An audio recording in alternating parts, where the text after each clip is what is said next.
As the holiday season of giving gets underway for retailers, it may seem more like the season of taking. Shoplifting losses, they are on the rise for stores across the country. Last year, retailers lost more than $112 billion to theft. That's up from nearly $94 billion the previous year, and that number is expected to grow even more.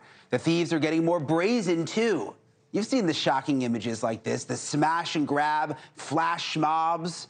They cleaned out stores in California. This is a Nordstrom. Shows the extreme lengths that criminals will go to get the goods. And there's often very little that the stores can or will do to actually fight back. One sheriff in California calls the situation beyond crisis levels and blames in part a state law passed nearly a decade ago to explain where we are today, this chaos. That sheriff joins us live now, Jim Cooper of the Sacramento County Sheriff's Office. Sheriff Cooper, thank you so much for being with us.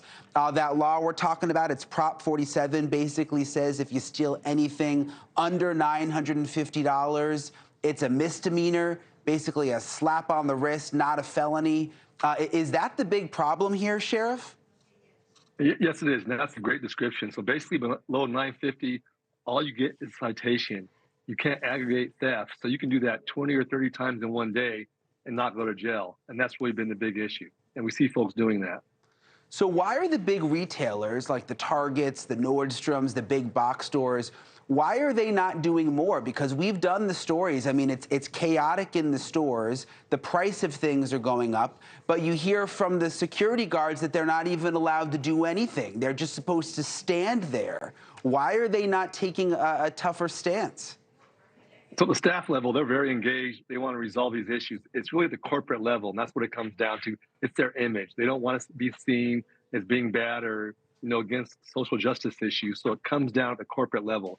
They can really deal with it. And right now on the polls, it's 80% of the public wants something done and would be open to new laws to really change it. And this really started in California. That's the big issue, where it came from.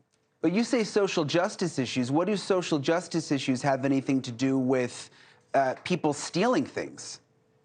Because depending on what happens in our country, depends on how they go. They're very sensitive to that. And that's really been the big issue.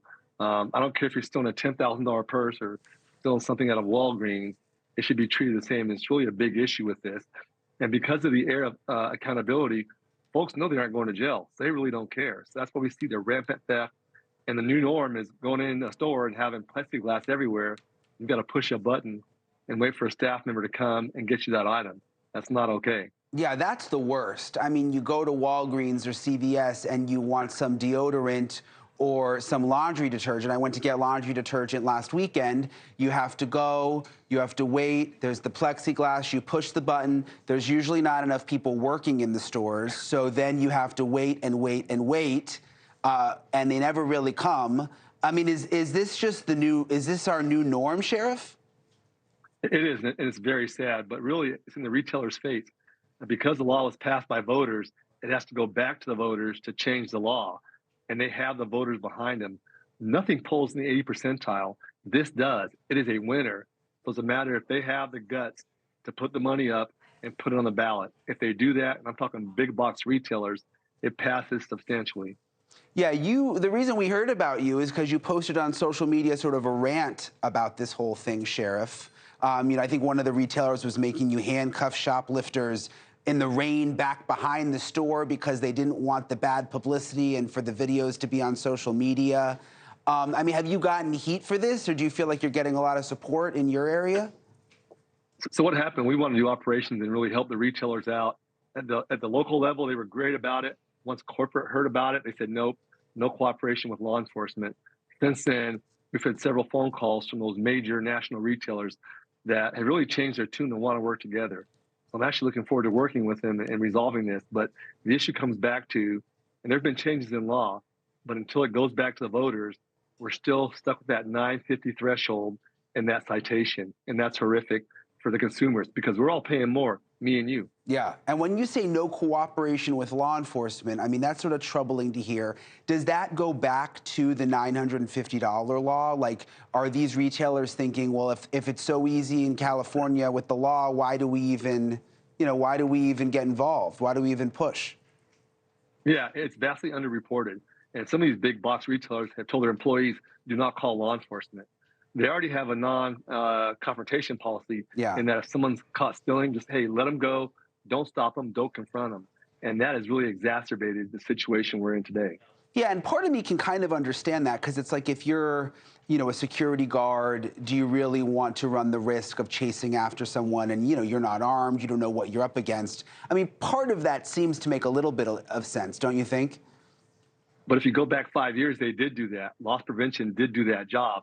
But what's happened is gotten so out of control, and these thieves are so emboldened for the past 3 or 4 years, they know nothing's going to happen. There's zero risk to them. So that's why they're so out there, out front, in your face, and not really caring. Yeah, it's and they walk out. They're not. A lot of them aren't running out. Most walk out. Well, and I heard at my Walgreens, the woman was telling me that that they even duplicate the key now. They've even found a way to get past the plexiglass. And they are, and that's the environment that we've done this. And to me, the retailers bear a large bit of responsibility for it. They've got to step up to the plate and change things. I think if it changes in California, you'll see changes across the nation. So at some point, the retailers have to make a stand and do what's right. They're losing profits, and they're passing on the cost to us, and that's just not right. Yeah. Thanks so much for watching. Go to joinnn.com to find NewsNation on your television provider. And don't forget to click the red subscribe button below to get more of NewsNation's fact-driven, unbiased coverage.